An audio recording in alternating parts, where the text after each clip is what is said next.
So it's been a week. We came back from the West Highland Way. We're back in London. We're going to do a review and also give some top tips. Yeah, watch out, that'll be at the end.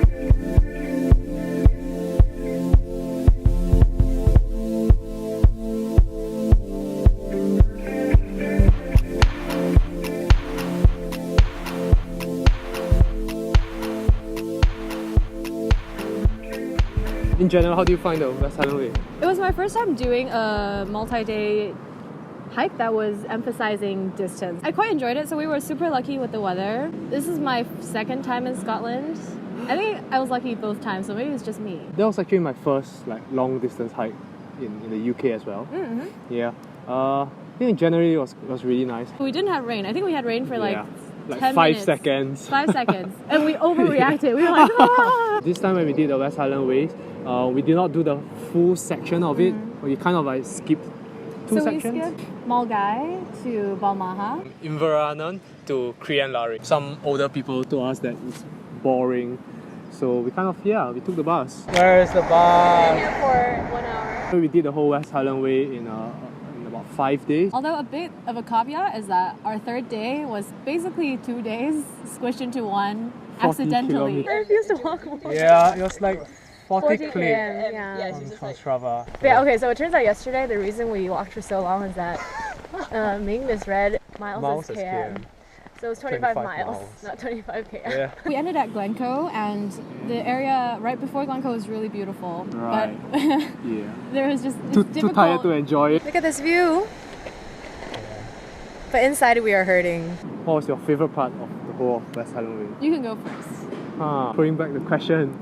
Once the walk along Loch Lomond, so that was really nice.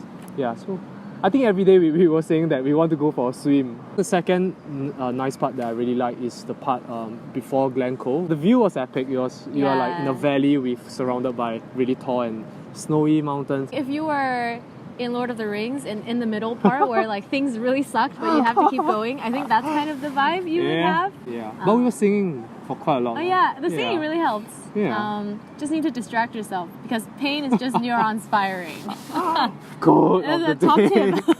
One of my favorites is also the same place, but I did something different. I'm going to watch the sunrise because it's a thing I do on Easter. So I kind of like took my sleeping bag and then sat like a little worm on a rock in the big valley and just looked at the sun. That was cool. That was one of my favorite parts. In the morning when I woke up, I was like, where did Cindy go? And then I looked over at your bed. I was like, where did your sleeping bag go? So another place that you should really go, it's really nice, is Drovers Inn in Inverrahnon. Yeah, it's super nice, and I can't remember which beer historical. I had. Oh, the beer. Oh, I just had nice beer. I really enjoyed that. The inn is older than my country. We literally went on Wikipedia. We were like, how old is America? How old is this inn? What was your least favorite part? So day 4, we walked from King's House to Kinloch Levin. The first part was really beautiful, but the latter half, it was mostly just on a paved road and going downhill. And at that point, my knees were just... You kept asking me like, is it cause you're weak? You just kept asking me that question. My takeaway from that is that your knees take a while to adjust to your weight. Because since my weight increased a lot because of the backpack. What about your least favorite part? The roads are really boring. It's mostly you just walking. Yeah. So what would a non-boring path be for you? A bit with maybe slight scrambles. With a backpack though? What about, okay. So we took a small detour to a little cave called Rob's. Oh yeah, Rob's Cave? If it were like that terrain? Yeah, so I like that. I like those kind of terrain. How about difficulty? Do you, as a first timer in long distance? In terms of 0 to 10, 4.75. 4.756? It wasn't difficult, it was just annoying at parts. You mean the people are annoying? No.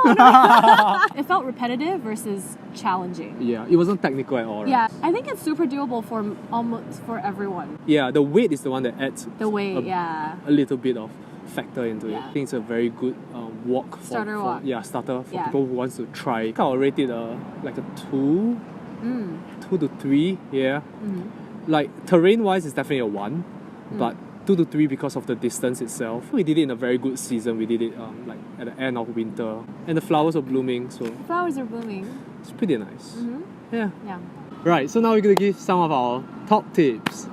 Number one. Because of how easy the terrain is, and maybe to cut down on your load, it's definitely possible to not wear boots. Trail running shoes will actually do just fine. Do you think sneakers would have worked? No. Okay, so definitely no sneakers, Okay. no kind of like running shoes. Yeah, you want grip, plus you don't really want rocks stabbing into your feet, so that will give you a lot of blisters. Tip number two.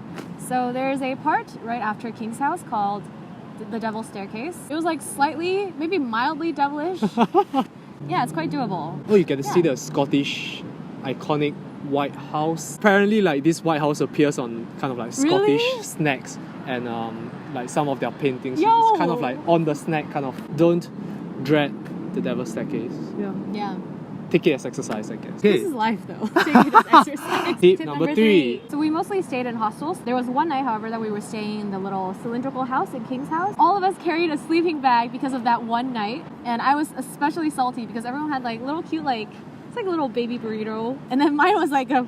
If let's say the hostel really requires you to sleep in your own sleeping bag, you can even just bring just bed linen, something thin. Tip number four. On our last day, we kind of actually took a slight detour. Maybe because we got lost, but I think it was intentional. Because we took a detour to this place called Dunderdale. Yeah, basically it's kind of like a Iron Age fort. It's on top of quite an open hill, and in front of it is the whole range of Ben Nevis. Yeah. So Cindy was saying that Ben Nevis looks like someone trying to get out from the bed. There's a head and like shoulders and little waist. And the waist. The waist is really, really thin. Very thin waist. Very thin. Yes. Yeah. Tip number five. Turns out that the original endpoint is much nicer than the new endpoint. So yeah, the original endpoint has like a little pole with a circle on it. Like a really big symbol. It's the symbol. Big symbol. It's a symbol of the West Highland Way. The symbol that you follow the whole time, like a little hexagon. The new endpoint, the official one now, just has this silver plaque. Although it does have this statue of a man sitting, and there's no explanation whatsoever. No idea who he is. It's is he famous? Why do we care? But I mean, we did take a photo next to the old man, and it was nice. So after we came back, we did a little bit of research. So basically, the old man at the end, he's supposed to be like a walker with sore feet. That's why he was massaging his feet. But to be fair, the reason that it said online that they shifted the endpoint is because the original endpoint ends at anti-climatic place, which is by the road. I mean, if they combine the two, then that would be really nice. So if they put the sign at the original endpoint at the new endpoint with the old man, with an explanation of the old man, that would be much nicer. Take note, the town of Fort William. Take note. So I think in general, I really enjoyed the West Highland Way. It was really nice. I think the weather played a big role. Yeah. And this is a really good season to go, so I recommend people to go this time as well. We went over Easter weekend. There's a time where there's not a lot of walkers as well, so the routes were not too crowded. I gained a lot of confidence with long distance walking, carrying heavy load. It's really nice. And getting to know people on the track. There was a lot of time for us to interact and play. I mean, because we were literally walking together for 6+ hours each day. I think when you're just staring at a mountain and then walking with someone, it just creates a really belonging atmosphere. Hiking in general gives us an appreciation of nature, God's creation, and it's just really nice to find yourself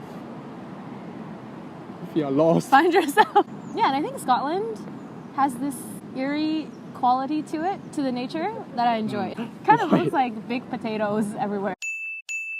Because everything is very brown. Yeah. And the same shade of brown. That is very true. I think in general the whole UK is like that. Okay, no, so the whole UK is like this. Not the whole UK, maybe a lot of the UK. Recommend? Recommend, yeah. Recommend 10 out of 20? 10 out of 20. 30? You can't just 10 out of the 10. denominator. Recommend. Recommend. Yeah. Okay,